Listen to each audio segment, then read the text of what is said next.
I had an uncle named Uncle James Edmondson. And he was born and raised in Mississippi, but then fled to Oakland when he was like in his 20s. You know, that's where I was born.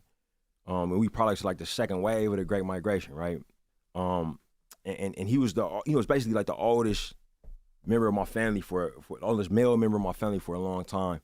And when my parents couldn't afford to buy a house in Oakland, we ended up moving to Richmond, which is, you know, it's essentially like Newark would be here in New York, right?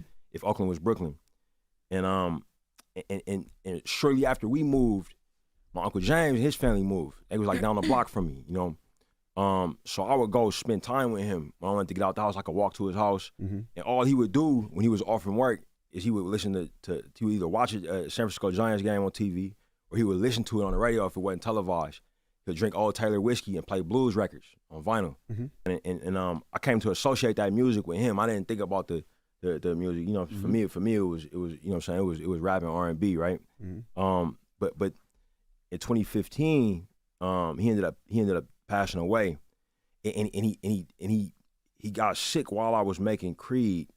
So I was in Philly for most of the time while he was sick. Then I had to go to LA and do post-production. And I got the call that he died while I was like, I don't know, like picture locking or something.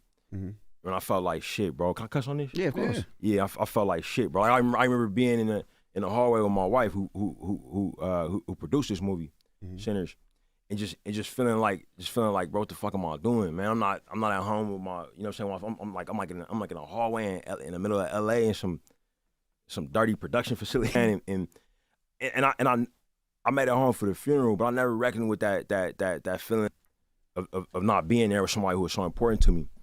And so I would find myself when I was thinking about him playing like all blues records. You feel me? Like and when I would listen to him, it was like if I closed my eyes, it was like he was there with me.